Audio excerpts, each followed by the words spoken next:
Nah, inilah dia aplikasi keuangan yang sudah saya desain. Jadi kalau kemarin itu aplikasi keuangan kita itu kan saya buat per bulan. Jadi kalau seandainya mau untuk bulan berikutnya itu kita harus mengopi lagi gitu. Jadi kalau ada sekitar 12 bulan itu berarti kita mengopinya itu sebanyak 12 file. Nah, itu cukup merepotkan. Jadi saya gabungkan menjadi satu file saja. Di dalam satu file itu bisa kita kerjakan selama 1 tahun. Jadi ini dia contoh aplikasinya ya Bun ya. Ini ada Januari, Februari, Maret, April, Mei, Juni sampai ke Desember. Nah, cara mengerjakannya hampir sama dengan yang kemarin. Cuman bedanya di sini di aplikasi keuangan sekolah ini itu yang kemarin itu kita kopi-kopikan untuk per bulan, sekarang tidak lagi. Itu aja bedanya. Tapi cara mengerjakannya tetap sama. Nah, aplikasi keuangan sekolah ini hanya diperuntukkan untuk PAUD TK, PKBM, LKP, SD, SMP, SMA yang swasta. Jadi apa yang dihitung di sini? Yang dihitung adalah keuangan yang diperoleh dari iuran masyarakat. Apakah itu dari donatur, apakah itu dari peserta didik. Jadi kalau dari pemerintah itu tidak bisa menggunakan aplikasi ini, karena kalau dari pemerintah, bantu-bantu pemerintah itu kan saldonya harus dinolkan. Nah, kalau ini bisa tahu maju dan perusahaan kita itu atau sekolah kita itu kalau saldonya berapa. Kalau saldonya tinggi itu kan berarti keuntungannya lumayan gitu ya Bun ya. Jadi dengan aplikasi ini mudah-mudahan sistem keuangan kita itu tertata dengan rapi dan tertib. Nah, jadi sekarang yuk kita fokus dulu bagaimana cara mengerjakan aplikasi ini. Seandainya sekarang kita berada di bulan Januari, ya ini bulan Januari.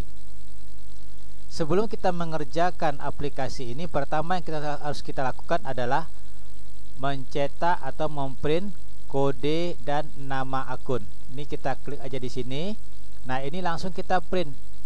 Kita print itu supaya apa? Supaya nanti kita bisa ingat nih kode-kodenya gitu. Misalnya kodenya untuk saldo adalah 1.800, untuk kas adalah 1.000. Nah, kode-kode ini khusus saya buat sendiri. Jadi setiap yang namanya aplikasi keuangan itu pasti ada kode-kodenya.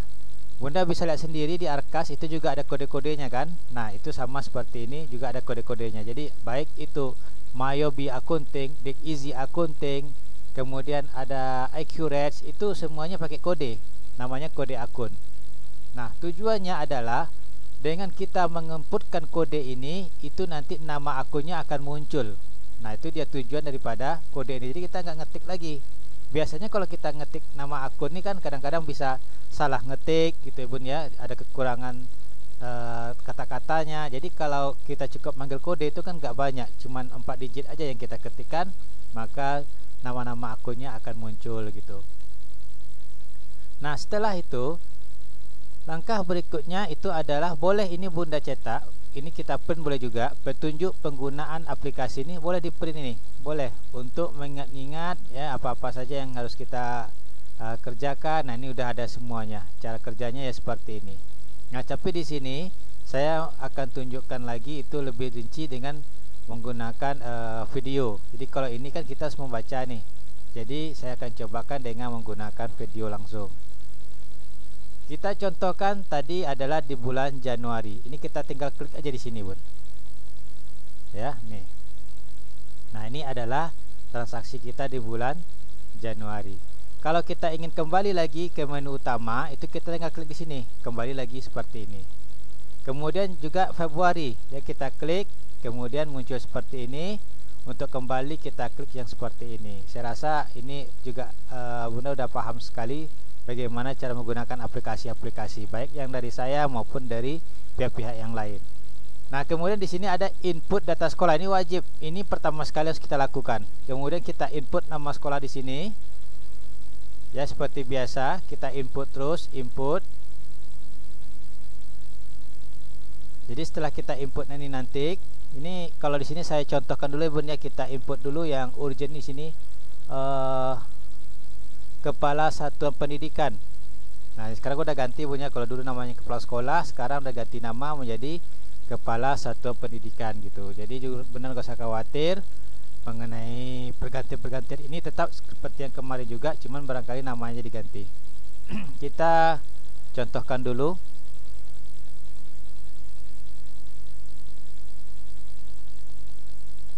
Ya, ini nama kepala satuan pendidikannya, ini nama bendaharanya.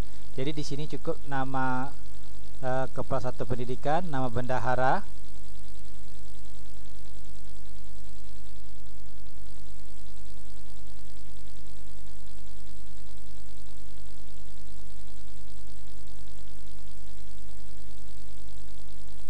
Terus di sini nama ketua yayasannya.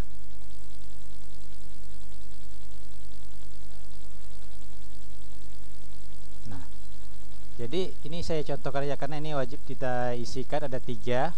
Ya, ini sebagai contoh. Nanti Bunda silakan lengkapi sendiri. Ya, sama cara yang kemarin juga. Nama instansinya, jenis pelayanannya itu sama. Baik, kita sekarang kembali dengan klik home. Kita mulai dari bulan Januari. Kita klik aja. Terus nanti di sini kita klik di sini input transaksi kegiatan, ini kita klik aja di sini. Nah, seperti ini. Terus nanti bulan ini kita ketik aja, yaitu bulan Januari. Di sini wajib kita ketik karena kita sekarang berada di mengerjakan set untuk Januari. Tahunnya 2025. Kemudian akhir, artinya bulan ini berakhir pada tanggal berapa? Berarti bulan ini berakhir pada tanggal 31 Januari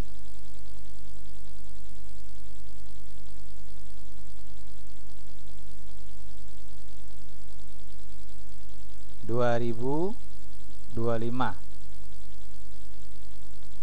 Baik, kemudian untuk akun, nah di sini akunnya yang pertama sekali itu wajib kita masukkan adalah saldo. Ya, saldo. Karena kita akan berlanjut. Nah, kemarin di akhir bulan Desember tahun 2024 itu kan pasti ada saldonya Bun ya. Biasanya ada saldonya tuh. Nah, jadi di sini kita ketik dulu kode akunnya, yaitu kodenya 1800. Ini nanti di mana lihatnya? Ini lihatnya di sini, kita home lagi, lihatnya di sini nih Bun. Kita, nah ini ya 1800.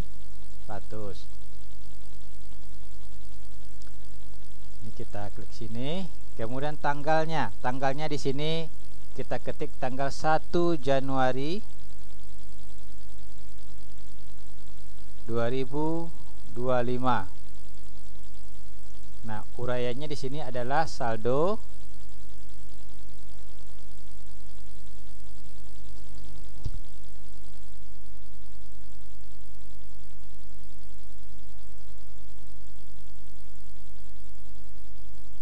ya, saldo bulan Desember 2024 diterima dari, nggak perlu kita isi. Nah, ini kodenya kita tinggal klik di sini.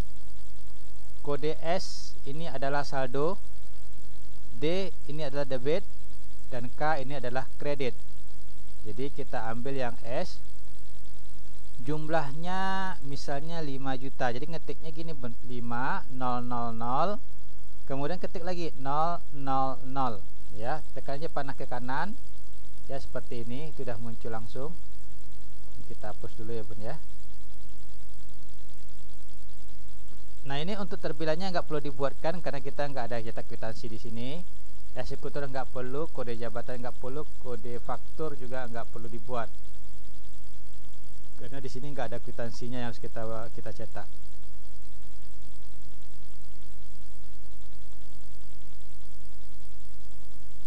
Nah, kemudian yang berikutnya adalah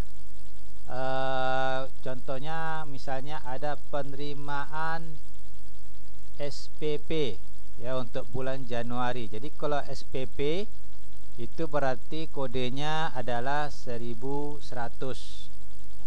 Nah, ini misalnya tanggal 6 itu ada peserta didik yang membayarkan uang SPP-nya. Ini kita ketik di sini Bun ya. Tanggal 6 Januari 2025. Nah, ini ada peserta didik yang membayarkan SPP-nya.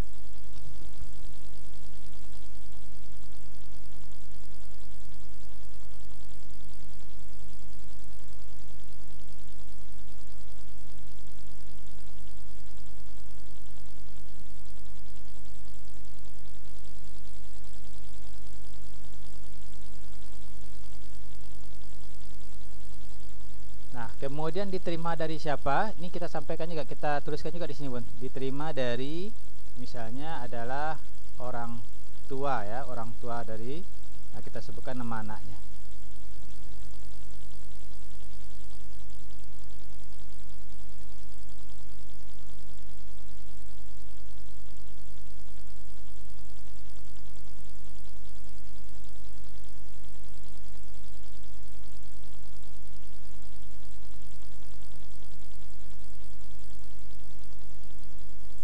Ya, ini contohnya. Nah, kemudian ini kita klik di sini, ini kita tuliskan karena SPP ini dikategorikan adalah uang yang masuk ke kas, berarti kita klik di sini debit. Jadi SPP-nya misalnya 200.000. Ngetiknya gini aja Bun, 2000 000, tekan panah ke kanan. Nah, baru kita sampaikan terbilangnya.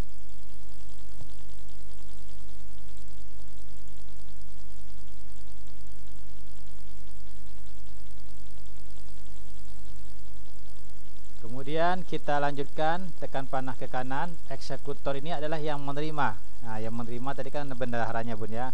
Jadi ini misalnya bendaharanya nggak ada, kan yang lain bisa nerima. Makanya di sini untuk eksekutor ini nggak saya buatkan harus bendahara aja, tapi biasanya kan yang menerima itu bendahara. Ini kita contohkan aja dulu.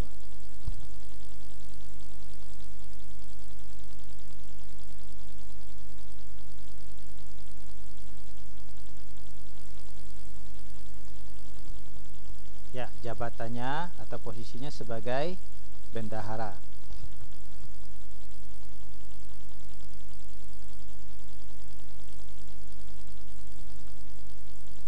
Nah, untuk faktur ini nggak perlu panjang-panjang ngetiknya Bun.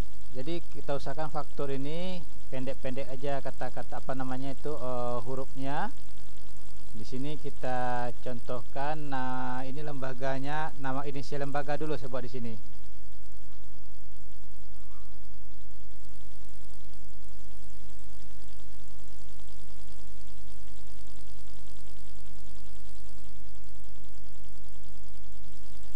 Nah, gini aja cukup. Jadi nggak usah panjang-panjang ya kode fakturnya. Nah, kemudian setelah kita menerima uang SPP dari peserta didik, tentu kan harus dicetak yang namanya kwitansi. Kita tinggal home lagi, kita home, kemudian kita klik di sini kwitansi. Nah, ini udah muncul Bun. Ya udah muncul, tinggal kita print. Nah, gitu ya Bun ya. Nah, udah muncul. Jadi yang pertama tadi ini kan saldo nih, kan transaksinya yang kedua. Nah, ini yang kedua. Yang pertama nggak dibuka kan itu saldonya. Nah, kemudian kita lanjut lagi ke transaksi. Kemudian tanggal berikutnya itu tanggal 7 ada lagi yang bayar SPP. Ya, jadi kita ketik kodenya di sini sama caranya seperti tadi.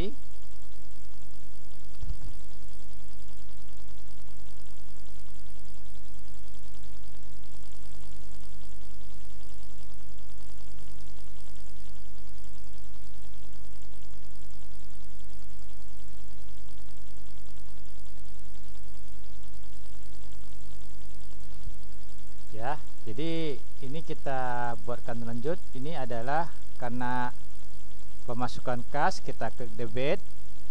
Lanjut di sini SPP-nya. kemudian kita buat juga terbilangnya, penerimanya, kemudian posisinya. Nah, di sini kita tinggal buat PG 002. Nah, seperti ini, Bun. Nah, kemudian udah selesai, kita tinggal home lagi, terus lanjut klik kwitansi. Nah, tadi yang kedua, coba kita lihat yang ketiga, enter. Nah, ini sudah berubah.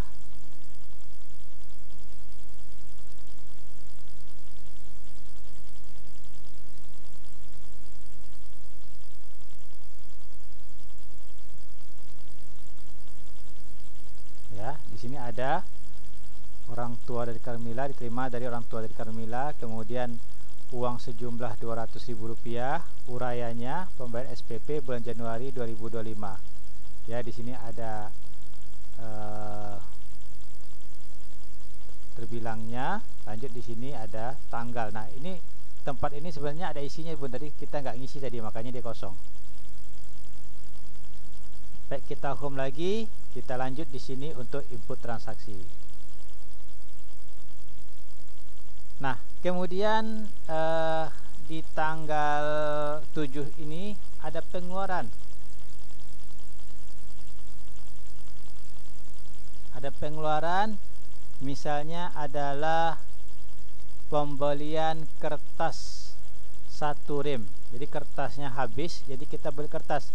Kertas, pena, pensil itu kategori ATK. Nah, ATK itu kodenya adalah 3000.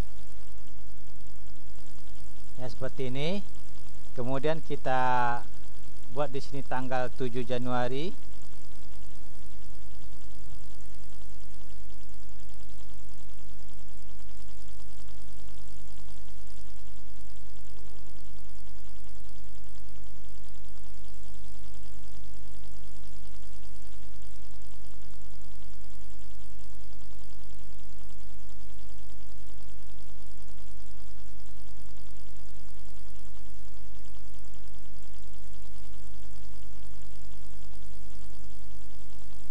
Ya, kalau masalah pembelian kertas itu biasanya kan untuk bon-bonnya atau fakturnya, biasanya ini yang menyediakan adalah orang toko. Jadi kita nggak perlu mengisi ini, cukup kita isi kode ini aja. Kita klik, karena ini merupakan pengeluaran kas, jadi kita klik ini, kredit, pembelian kertas 1 rem. Ya, begini 50.000, tekan panah ke kanan. Nah, ini terbilang yang nggak perlu karena kwitansi nggak ada kita cetak di sini. Eksekutornya pun nggak perlu diisi, ini nggak perlu diisi. Nah, kode fakturnya pun juga tidak perlu diisi. Nah, bagaimana kalau seandainya kita tetap mengeluarkan kwitansi dari kita juga? Ya, mereka tidak mengeluarkan. Nah, tapi nanti misalnya stempelnya itu dari toko, berarti kita kan atas nama toko. Nah, caranya gampang aja, diterima dari, ya, ini kalau ini kita kosongkan di sini di eksekutornya nih, Bun. Yang kita isi di sini, ini terbilang tetap kita isi 50.000.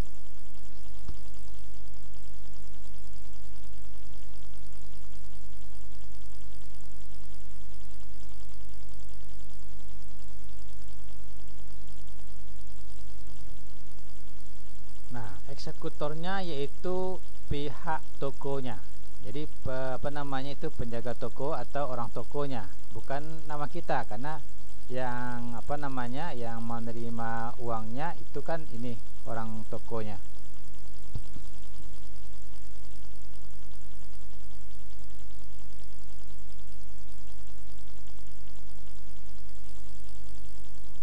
Nah, ini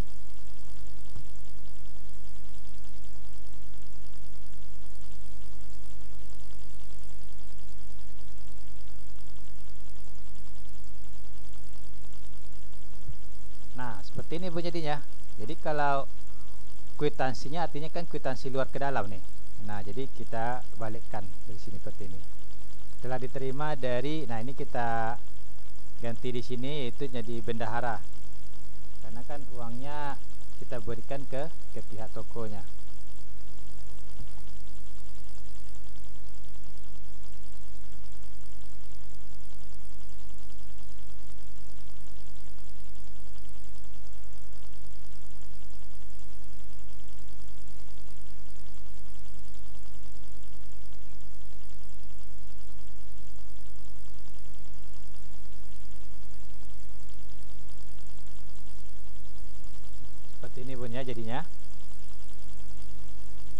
Kemudian setelah selesai kita kembali lagi, kita klik home seperti ini. Kita lihat lagi kwitansinya, berarti itu adalah transaksi nomor 4. Ini boleh kita klik, boleh kita pilih di sini nomor 4. Nah, ini dia jadinya. Ya. Nah, ini kok udah ganti, Bun. Jadi pemiliknya udah ganti. Di sini Pak Joni jadi pemilik. Seharusnya ini kan kwitansi yang di luar ke dalam nih. Kalau kwitansi dari dalam keluar, artinya dari kita ke peserta didik, ininya udah bendahara kita gitu. Nah, kalau udah selesai seperti ini, kemudian kita coba untuk melihat contoh daripada laporan keuangan. Ini kita klik aja di sini, Bun. Klik. Nah, seperti ini. Nah, kemudian kita bisa lihat saldonya adalah 5.350.000. Nah, seperti ini. Ini ada 50 transaksi. Jadi kalau seandainya dalam bulan ini itu terjadi 50 transaksi atau 50 ke bawah atau 40 atau 30, maka yang kita print itu cukup halaman yang pertama saja. Halaman keduanya jangan, karena halaman kedua ini adalah lanjutan dari 51, 52, 53 dan seterusnya. Nah, kembali lagi ke halaman 1. Nah, ini kan kelihatannya ini nggak bagus ya, seperti ini terlalu panjang. Ini bisa kita hapus. Ini kita blok dari sini ke sini, kita hapus seperti ini. Kita hapus, kemudian kita delete. Nah, berarti saldo akhirnya adalah 5.350.000 rupiah. Nah, seperti ini caranya, Bun. Tapi hati-hati, ini kan rumus nih. Jadi jangan sampai sama delete itu kena rumus ini atau ini ya. Kalau kena ya terpaksa Bunda harus bangun rumus baru lagi. Ini rumusnya udah ada kok sebenarnya. Kalau lupa kita tinggal kayak di sini aja. Nah, kemudian kita home lagi. Terus kita akan mencetak buku besar. Jadi ini kita tinggal cetak aja lagi, Bun. Kita cetak buku besar. Cara menggunakan buku besar ini, akunnya ini kita klik dulu. Maaf, ini belum masuk. Ya. Jadi ini tak bisa digunakan, Bun ya. Kenapa nggak bisa digunakan? Karena worksheetnya atau lembaran kerjanya dalam keadaan terkunci. Jadi itu tak bisa digunakan sama sekali. Jadi caranya gimana? Kita buka dulu seperti ini. Nah, buka dulu, kemudian kita klik ini, masukkan kodenya angka 1, kita klik OK. Oh, maaf salah. 12. Nah, setelah masukkan kodenya angka 12, ini kita klik udah bisa nih, Bun. Nah, nih udah keluar kan 1100, kemudian ada 1800, kemudian ada 3000. Kita yang pertama dulu 1100, kita klik OK. Nah, maka nanti akan muncul di sini yaitu laporan keuangan selama selama bulan Januari itu ada 2 orang. Ya, totalnya adalah 400.000 rupiah. Ini dia yang bayarnya, ya, Bun ya. Kemudian setelah ini 1100, maka ini harus disamakan. Kalau ini 1100, kode akun di sini harus disamakan dengan 1100 juga, enter. Ya, maka di sini akan jelas penerimaan SPP. Jadi ini hati-hati, Bun ya, ini rumus semua nih. Harus hati-hati mengerjakannya, jangan sampai terdelete atau salah klik gitu. Jadi nanti kalau terdelete salah klik ya terpaksa kita harus membangun ulang lagi. Inilah hati-hatinya kita bekerja di aplikasi ini. Nah, kemudian ini setelah kita print yang ini sudah kita tandai, berarti ini ada 400. Lanjut lagi, kita mencetak atau memprint transaksi 1800. Ini kita klik. Nah, berarti ini saldo ya. Nah, jadi saldo di sini samakan juga 1800. Setelah disamakan baru diklik, baru di print. Nah, gini. Nah, baru di print. Lanjut lagi, berarti pertama 400, yang kedua itu 5 juta. Ini kita klik lagi. Kita klik, kemudian kita ambil 3000. Nah, ini juga harus sama juga 3000. 3.000. Ini langsung di print Bun, langsung di print. Berarti sekarang ini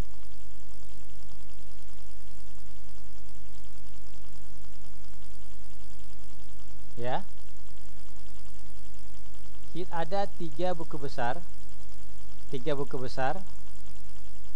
juta, 5 juta 50.000 dan 400.000. Kemudian kita home lagi, lanjut kita ke neraca. Nah gitu, jadi udah di print dari 33 tuh. Kemudian kita kembali ke neraca, mulai tahap pengisian. Nah yang pertama tetap saldo. Saldo tadi berapa tadi? Saldo ada 5 juta. Ini kita ketik aja di sini 5 juta. Nah enter. Nah seperti ini Bun. Jadi saldo ini kenapa saya saya kunci selnya supaya jangan salah klik, supaya fokus ke jumlah saja. Terus apalagi kita lihat tadi buku besar yang posisi kiri, posisi kanan itu yang mana? Nah kalau di depan kita sekarang ini di posisi kiri itu adalah debit, di posisi kanan adalah yang posisi kredit. Ini kita tadi nak salah saya mengenai SPP tadi ya Bun ya, SPP yang kodenya adalah 1100. Kita enter. Nah, muncul ya penerima SPP-nya. Tinggal kita ketik di sini 400.000. Enter. Nah, seperti ini. Kemudian tadi ada uang keluar. Uang keluar itu enggak salah saya kodenya 3.000. Kita klik di sini 3.000, kemudian kita enter. Nah, muncul dia sendiri ya pembelian ATK. Kita masukkan angkanya 50.000. Karena tadi di buku besar kan 50.000. Nah, ini ada dia total saldonya. Sama enggak dengan yang tadi Bun ya? 5.350.000.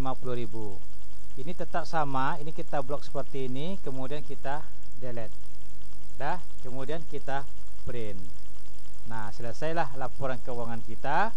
Setelah kita print, kemudian jangan lupa kita jilid. Dan tentu covernya di sini sudah saya siapkan juga. Kita tinggal klik di sini. Nah, ini dia covernya, Bun. Ya, tinggal langsung di print. Nah, kemudian silahkan dijilid cantik, kemudian dikasih sampul. Nah, laporan siap untuk diagendakan. Baik, itu aja Bun ya mengenai penggunaan aplikasi keuangan ini secara detail. Dan untuk kembali kita klik di sini menu utama, kemudian kita lanjutkan lagi di bulan-bulan berikutnya.